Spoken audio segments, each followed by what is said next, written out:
Hello children, how are you all? Fine, good. Today we are going to do Hindi lang. It's for class 3rd. So take out your Hindi lang book and open it on chapter number 2, Varnmala. Today we are going to read about Varnmala, as you learned it in your previous classes. बच्चों, जब हम कुछ बोलते हैं और जो हमारे मुख से ध्वनियाँ निकलती हैं, इन ध्वनियों की सहायता से हम बातचीत कर पाते हैं। इन ध्वनियों से ही भाषाओं के वर्ण बने हैं। जब आप कुछ बोलते हैं तो आपके मुंह से साउंड निकलती है, तो उस साउंड को हम ध्वनि कहते हैं।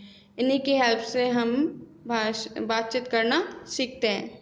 मान लीजिए हम एक शब्द बोलते हैं आम, तो आम शब्द में दो मुख्य ध्वनियाँ निकलती हैं, आ तथा म, किंतु म ध्वनि में आ ध्वनि मिली हुई है। इसलिए यदि हम इन ध्वनियों का विभाजन कर देंगे तो देखेंगे आम आ प्लस म, यानी आ प्लस म प्लस आ। जब आप वर्णमाला में कोई, जैसे हमने शब्द बोला है आम, तो हमने इसमें दो लेटर्स यूज किए हैं, बड़ा आ और म। तो लेकिन जब आम बोल रहे हैं तो माँ में हल्का सा साउंड आ का आता है, क्योंकि व्यंजनों को जब आप बोलेंगे तो उसको बोलने में लास्ट में आ साउंड आएगा। भाषा की सबसे छोटी ध्वनि को वर्ण कहते हैं। तो जो हम साउंड निकाल रहे हैं, जो छोटी से छोटी साउंड निकलती है, वो वर्ण कहलाते हैं। जैसे आम में हमने आ और माँ की साउंड निकाली, तो आ और माँ बन गए वर्ण। जब हमने इन्हें अलग अलग किया तो माँ को लिखा तो जा सकता है, किंतु बोला नहीं जा सकता। इसके नीचे जो आप ये स्लांटिंग लाइन देख रहे हैं, इसे हल कहते हैं। अतः माँ को स्वतंत्र रूप से बोलने के लिए आ मिलाना आवश्यक है। जब आप इसको बोलेंगे तो आपकी बोलते समय, व्यंजनों को बोलते समय आ साउंड जरूर आएगा। वर्ण की विशेषताएं। वर्णों की कुछ विशेषताएं होती हैं, जैसे हर भाषा के वर्ण होते हैं, वर्णों को बोला जा सकता है, बोलने में वर्ण ध्वनि है। कोई भी भाषा हम लिख रहे हैं, इंग्लिश, हिंदी, पंजाबी, उर्दू, तेलुगु, इन सब के लिए कोई ना कोई वर्ण बने होते हैं। वर्णों को हम मुंह से बोल सकते हैं और बोलते वक्त इन वर्ण को हम ध्वनि कहते हैं।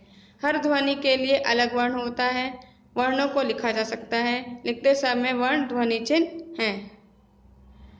हर साउंड के लिए अलग अलग वर्ण है। आ ई, जो साउंड निकल रहा है उसके लिए अलग वर्ण है, और वर्णों को हम लिख भी सकते हैं। तो और उन्हीं से हम शब्द बनाते हैं, वाक्य भी बनाते हैं, अपनी बात भी कहते हैं, लिखते हैं। और लिखते समय वो ध्वनि वर्ण जो है ध्वनि चिन्ह कहलाते हैं, साइन ऑफ साउंड्स कहलाते हैं। Now come to the next page number 13। वर्णमाला। जिस प्रकार एक माला में सभी मोती व्यवस्थित रूप से पिरोए जाते हैं, उसी प्रकार वर्णमाला में सभी वर्ण एक निश्चित क्रम में व्यवस्थित होते हैं। वर्णों का व्यवस्थित समूह वर्णमाला कहलाता है। एक आपने माला देखी होगी तो उसमें मोती पिरे होते हैं, या माला देखी होगी जो मंदिर में आपके पेरेंट्स या ग्रैंड पेरेंट्स जपते हैं, तो उसमें मोती एक एक पिरा होता है लाइन से, तो वो क्या बन जाती है, माला। ऐसे ही वर्णों को जब हम लाइन वाइज लिखते हैं आफ्टर वन, तो वो वर्णमाला कहलाता है, क्योंकि हम उसमें क्या लिख रहे हैं, वर्ण लिख रहे हैं, इसलिए उसे वर्णमाला कहा जाता है। देखिए ऐसे आ तक क्या है, स्वर और अयोग हुआ। जो ओ तक लेटर्स लिखे हुए हैं, औ तक, औ स्वर तक, उन्हें हम स्वर बोलते हैं। और अंग और आह जो है वो अयोगवाह कहलाता है, क्योंकि ना तो ये स्वर में काउंट होते हैं ना व्यंजन में, लेकिन हम लिखते समय इन्हें स्वर के साथ ही लिखते हैं। नाउ नेक्स्ट वन इज व्यंजन। क से ह तक व्यंजन है, और लास्ट के 4 लेटर्स संयुक्त वर्ण हैं, मीन्स 2 व्यंजन अक्षर से मिलकर बने हैं, श, त्र, ज्ञ और श्र। तो ये 2 व्यंजन अक्षरों से मिलकर बने हैं। लाइक श बनाए श और श शलजम से, तो ये श बन गया। त्र बनाए त और रै से। ज्ञ बनाए ज और अणा खाली से, तो ज्ञ बन गया। श्र बनाए श और र से, तो ये बन गया श्र। तो ये चारों लेटर्स 2 व्यंजन वर्णों के मेल से बने, तो इसलिए इन्हें संयुक्त वर्ण बोलते हैं। Now come to next topic, वर्णों के भेद। वर्ण कितने पार्ट्स में डिवाइडेड है, 2, स्वर और व्यंजन। स्वर, जिन वर्णों को बिना किसी अन्य वर्ण की सहायता से बोला जा सकता है, वे स्वर कहलाते हैं। जो आ से आह तक का वर्ण साउंड निकालते हैं, उन्हें और किसी अलग वर्ण की हेल्प नहीं लेनी पड़ती।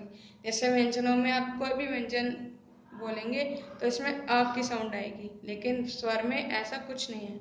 तो वो जो बिना किसी अन्य वर्ण की सहायता से बोले जाते हैं वो स्वर कहलाते हैं। और स्वर कितने होते हैं? 11 होते हैं। अ से औ तक ये 11 स्वर हैं।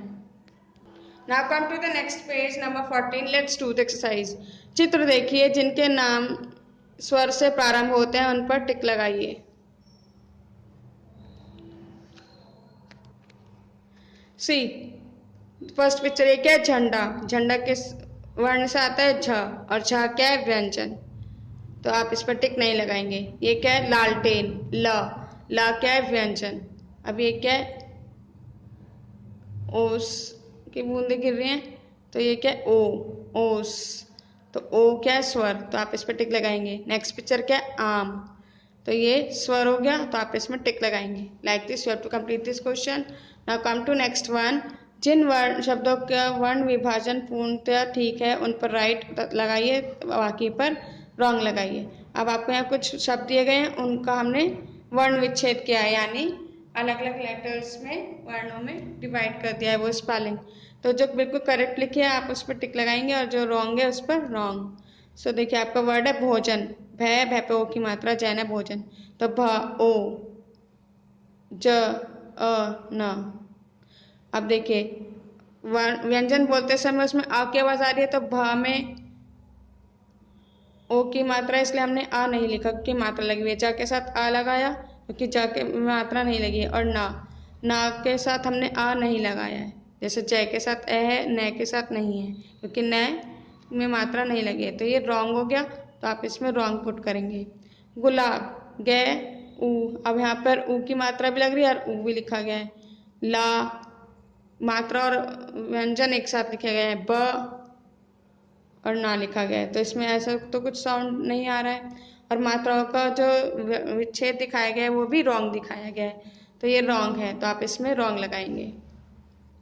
अधिकारी, अ ध ई का री र ई, इसमें भी यही मिस्टेक है। मात्राओं का विच्छेद गलत दिखाया गया है और व्यंजन्स में अ साउंड नहीं दिखाई गई है विच्छेद करके, तो ये भी रॉन्ग हो गया, तो आप इसमें रॉन्ग करेंगे। अब आता है मछली। म अ छ अ ल और ल पे बड़ी की मात्रा है, तो हमने सीधा डायरेक्ट बड़े ई की वर्ण लिखा है, तो ये करेक्ट हो गया क्योंकि माँ और छ इसमें मात्रा नहीं लगी, इसमें आ की साउंड हम शो कर रहे हैं, तो ये राइट है, तो आप इस पर टिक करेंगे। Now come to next one. Hindi वर्णमाला के सभी स्वरों को क्रम से लिखिए। आपको अ से औ तक लिखना है और सही कथन पर राइट तथा गलत पर रॉन्ग लगाइए। आप फिर राइट रॉन्ग फिल करना है। एक्सप्लेन मैंने आपको टॉपिक कर ही दिया है, तो आप उसको रीड कीजिए अच्छे से और टिक राइट अपने आप फिल कीजिए। Okay, so read the chapter carefully and complete your work on time. We continue this chapter in next class. Take care, bye bye.